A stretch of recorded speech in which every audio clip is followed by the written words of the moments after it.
নমস্কাৰ।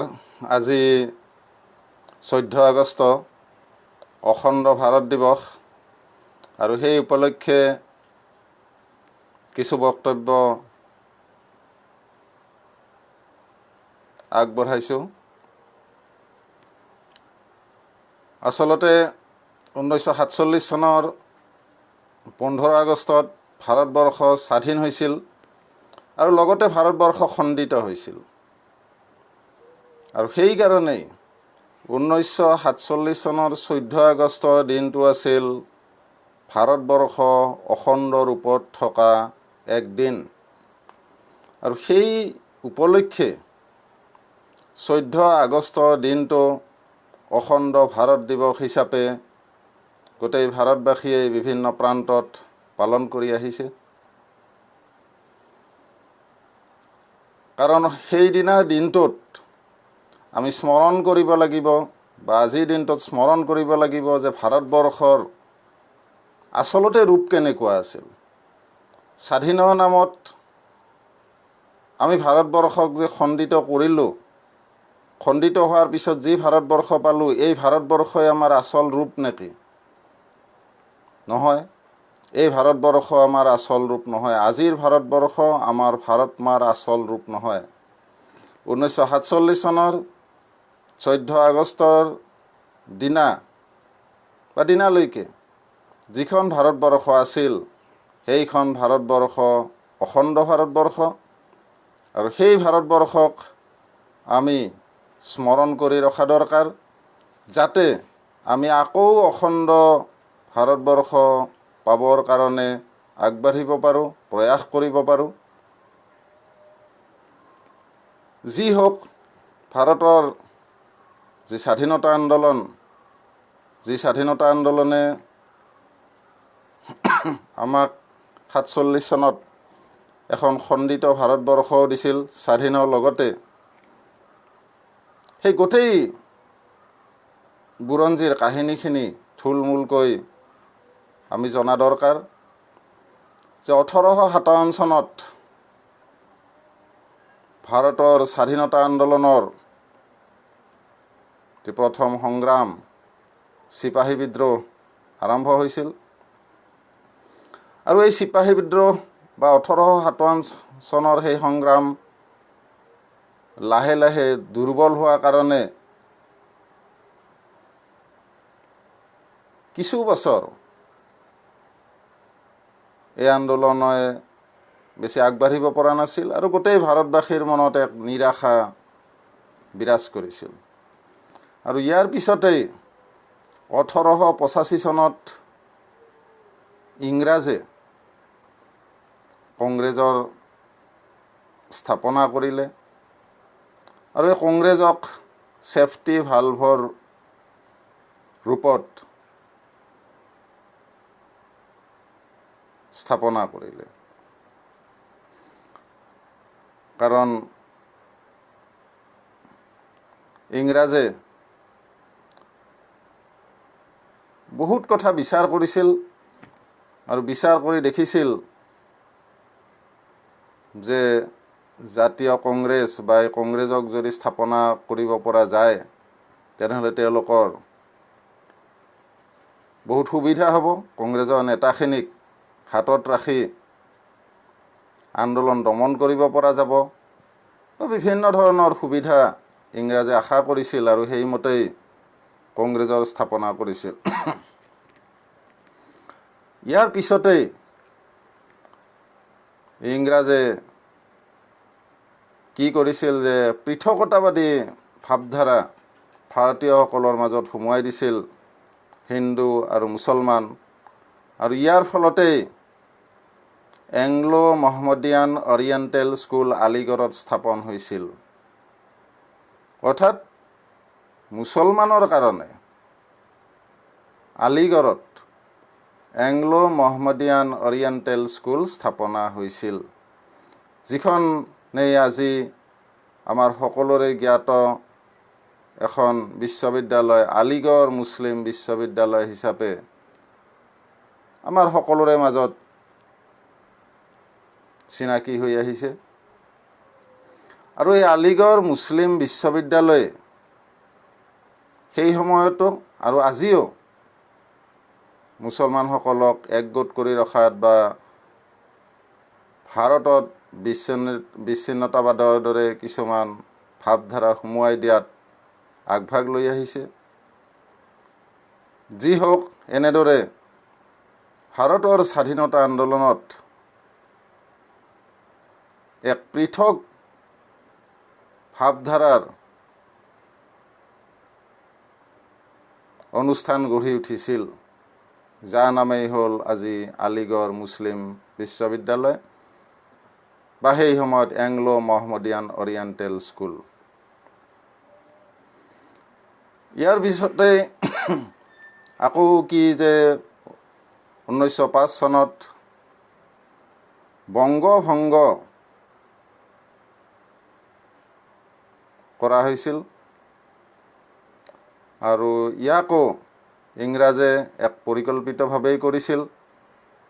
অৰ্থাৎ ভাৰত যে বিভাজন হ'ব তাৰ এইবিলাক পূৰ্বাভাস আছিল, পূৰ্বানুমান আছিল। কাৰণ বংগ বিভাজন কৰিছিল। আৰু ইয়াৰ পিছতে 1906 চনত মুছলিম লীগ স্থাপনা হৈছিল। অৰ্থাৎ গোটেই ভাৰতবাসীয়ে এক হৈ যেন ইংৰাজৰ বিৰুদ্ধে সেই সময়ত যুঁজিব পৰা নাছিল।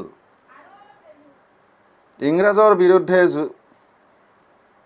যুঁজ দিবলৈ যি কংগ্ৰেছৰ স্থাপনা হৈছিল, তাৰ সমান্তৰালকৈ 1906 চনত মুছলিম লীগৰ স্থাপনা হ'ল। আৰু এই মুছলিম লীগৰ যে স্থাপনা হ'ল, এই ভাৰতবৰ্ষৰ বিভাজনৰ বাটকটীয়া হিচাপে চিহ্নিত হৈ ৰ'ল। মুছলিম লীগ স্থাপনা হোৱাৰ পিছত ভাৰতীয়সকলৰ মাজত আৰম্ভ হ'ল তুষ্টিকৰণ। বিভিন্ন ক্ষেত্ৰত তুষ্টিকৰণ। ৰাষ্ট্ৰীয় সংগীত কি হ'ব তাতো তুষ্টিকৰণ, ৰাষ্ট্ৰীয় পতাকা কেনেকুৱা হ'ব তাতো তুষ্টিকৰণ, ভাৰতৰ বিভিন্ন স্বাধীনতা সংগ্ৰামৰ সময়ত যি বিভিন্ন চিত্ৰ ব্যৱহাৰ হৈছিল তাতো তুষ্টিকৰণ, ভাষাৰ ক্ষেত্ৰত তুষ্টিকৰণ আৰম্ভ হ'ল। এনেদৰে বিভিন্ন ক্ষেত্ৰত মুছলিম লীগ স্থাপনা হোৱাৰ পিছত তুষ্টিকৰণ আৰম্ভ হ'ল যে মুছলিম লীগক বা মুছলমানক কেনেদৰে সন্তুষ্ট কৰি ৰাখিব পাৰি। মুছলমানক সন্তুষ্ট কৰি ৰাখিবলৈ ভাৰতৰ স্বাধীনতা সংগ্ৰামীসকলে বিভিন্ন বিষয় বাদ দিব লগা হৈছিল, বিভিন্ন বিষয় সংযোজন কৰিব লগা হৈছিল। খিলাফত আন্দোলনত যোগদান কৰিছিল। এয়াও এক তুষ্টিকৰণৰেই উদাহৰণ। লাহে লাহে মুছলিম লীগৰ লগত কংগ্ৰেছৰ মতবিৰোধ বা মতানৈক্য হ'বলৈ আৰম্ভ কৰিছিল। আৰু 1940 চনত পাকিস্তান নিৰ্মাণৰ প্ৰস্তাৱ আহিল মুছলিম লীগৰ পৰা। মুছলিম লীগে মুছলমানৰ বাবে এখন পৃথক পাকিস্তান লাগে বুলি দাবী উত্থাপন কৰিলে। আৰু কংগ্ৰেছৰ যি নেতাসকল আছিল, নেতাসকলে মুছলিম লীগৰ ওচৰত বা মুছলমান নেতাসকলৰ ওচৰত লাহে লাহে শিৰ নত কৰিবলৈ আৰম্ভ কৰি দিলে। আৰু মুছলিম লীগৰ দাবীবিলাক এটা এটাকৈ মানি ল'বলৈ আৰম্ভ কৰিলে। ইয়াৰ পিছত 1942 চনত ভাৰত ত্যাগ আন্দোলন গোটেই ভাৰতবৰ্ষতেই প্ৰবল ৰূপত দেখা দিছিল।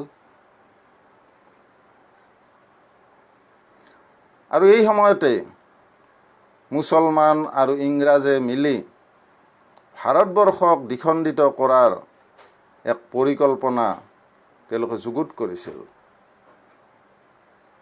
অৱশ্যে এই ক্ষেত্ৰত ভাৰতৰ সকলো মুছলমানে যদিও সহযোগ কৰা নাছিল, তথাপিও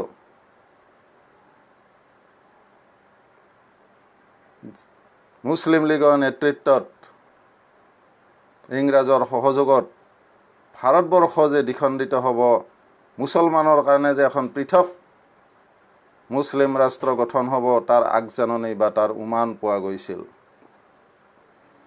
আৰু এই উদ্দেশ্যেই 1946 চনত ডাইৰেক্ট একশ্যন ডে তেওঁলোকে পালন কৰিছিল আৰু হিন্দুসকলক মাৰি কাটি শেষ কৰাত লাগি গৈছিল। আৰু এই সময়তে মানে ডাইৰেক্ট একশ্যন ডে পালন কৰি কলিকতাতে মৃতকৰ সংখ্যা পলাচী যুদ্ধত হোৱা মৃতকৰ সংখ্যাতকৈ অধিক হৈছিলগৈ। অৰ্থাৎ হিন্দুৰ নৰমেধ যজ্ঞ হোৱা বুলি ক'ব পাৰি। হাজাৰ হাজাৰ হিন্দু নিধন হৈছিল। আৰু ইয়াৰ পিছতেই অতি চাতুৰিৰে মুছলমানৰ কাৰণে এখন পৃথক পাকিস্তান ইংৰাজে দিলে। আৰু এই ক্ষেত্ৰত এই যি বিভাজন, দেশ বিভাজন হ'ল, হিন্দুসকলৰ যে দোষ নাছিল এনেকুৱা নহয়। ভাৰতৰ হিন্দু সমাজৰ কিছুমান দোষ আছিল। কি যে ধৰ্মান্তৰণ। ভাৰতৰ হিন্দু সমাজে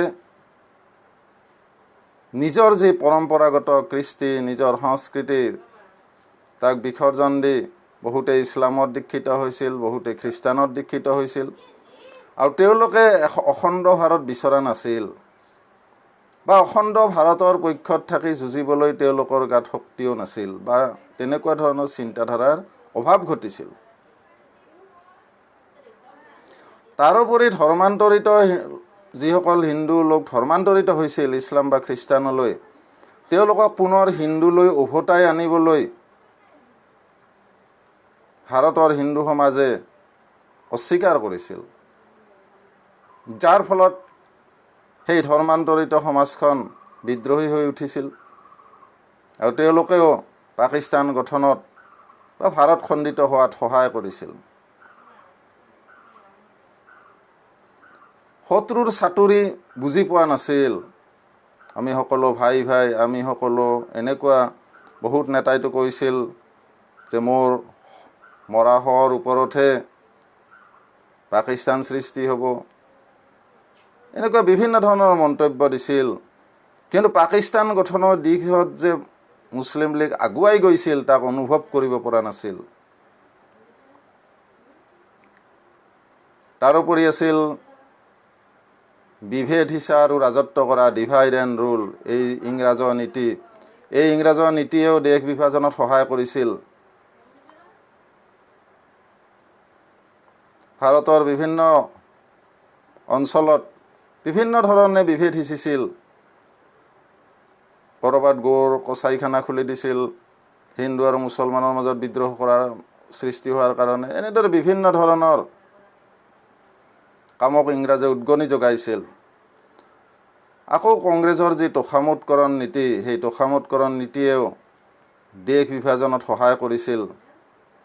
আৰু হিন্দু সমাজৰ উদাসীনতা মানে এই আমাৰ দেশ কেনেকৈ বিভাজন হ'ব? নহয়, আমাৰ দেশ বিভাজন নহয়, মুছলমানসকল আমাৰ লগতেই আছে, তেওঁলোক আৰু আমি ভাই ভাই। এই বিভিন্ন ধৰণৰ চিন্তাধাৰা মনত আছিল আৰু তাক লৈ ভাৰত যে বিভাজন হ'ব পাৰে সেই বিষয়ত একো চিন্তা কৰা নাছিল, উদাসীন হৈ আছিল। নহয় ভাৰত বিভাজন। আৰু এনেদৰে সঁচাকৈয়ে ভাৰতবৰ্ষ, ভাৰতীয় মানুহৰ, ভাৰতৰ যি পুত্ৰবধ সমাজ হিন্দু সমাজ, এই হিন্দু সমাজৰ অৱহেলাৰ কাৰণেই বা অমনোযোগিতাৰ কাৰণেই বা নেতাসকলৰ অদূৰদৰ্শিতাৰ কাৰণেই বিভাজন হৈ এখন ইছলামিক ৰাষ্ট্ৰ গঠন হৈছিল আৰু লগতে ভাৰতবৰ্ষও স্বাধীন হৈছিল।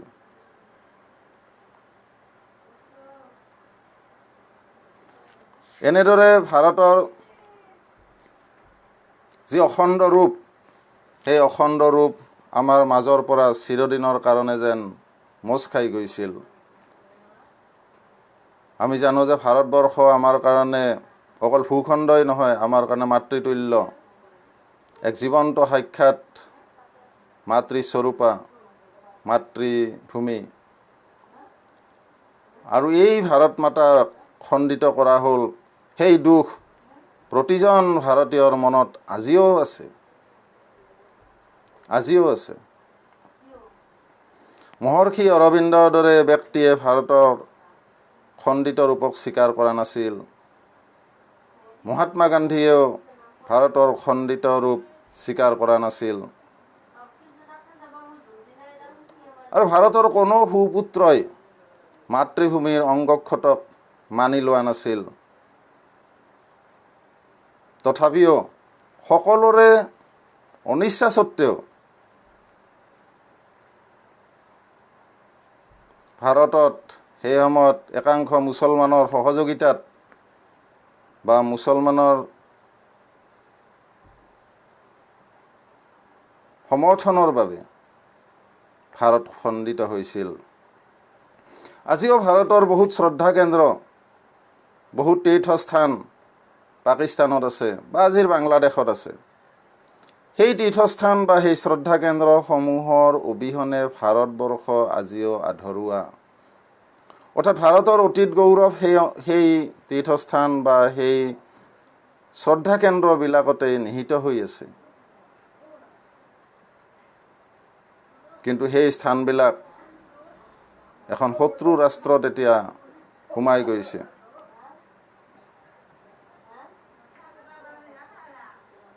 গতিকে আমি কি কৰিব লাগিব, যে আমি ভাৰতবৰ্ষক একক ভূখণ্ড ৰূপত পুনৰ যাতে দেখা পাব পাৰোঁ, আকৌ যাতে অখণ্ড ৰূপত দেখা পাব পাৰোঁ, তাৰ কাৰণে আমি চেষ্টা কৰিব লাগিব। যেনেদৰে জাৰ্মানী, ভিয়েটনাম, আয়াৰলেণ্ড এইবিলাকৰ যি আন্দোলন, এইবিলাকৰ যি খণ্ডিত ৰূপ, এইবিলাকৰ খণ্ডিত ৰূপ নোহোৱা হৈ আকৌ অখণ্ড হৈ গৈছিল। গতিকে ভাৰতবৰ্ষও খণ্ডিত হৈছিল, কিন্তু অখণ্ড যে নহ'ব তাৰ কোনো মানে নাই। ভাৰতবৰ্ষ হয়তো আমাৰ চেষ্টাৰ বলত আকৌ অখণ্ড ৰূপত দেখা পাম, যদিহে আমি সকলোৱে পুনৰ চেষ্টা কৰোঁ যে আমাৰ দেশ ভাৰতবৰ্ষক অখণ্ড ৰূপত আমি জীয়াই ৰাখিব লাগিব। আমাৰ মাতৃক অখণ্ড ৰূপত আমি আকৌ উজ্বলাই তুলিব লাগিব। এই ধাৰণা যদি আমাৰ ভাৰতবাসীৰ মনত থাকে, পুত্ৰবজ হিন্দু সমাজখনৰ মনত উদয় হয়, তেনেহ'লে নিশ্চয় আমাৰ ভাৰতবৰ্ষ পুনৰ আগৰ ৰূপত আমি দেখিবলৈ পাম। আৰু সেই আশা ৰাখিয়েই আজি অখণ্ড ভাৰত দিৱসৰ এই মহানখনত প্ৰতিজন ভাৰতীয়লৈ, প্ৰতিজন হিন্দুলৈ আবেদন জনাই মই মোৰ এই চমু বক্তব্য ইয়াতে সামৰিলোঁ। ধন্যবাদ।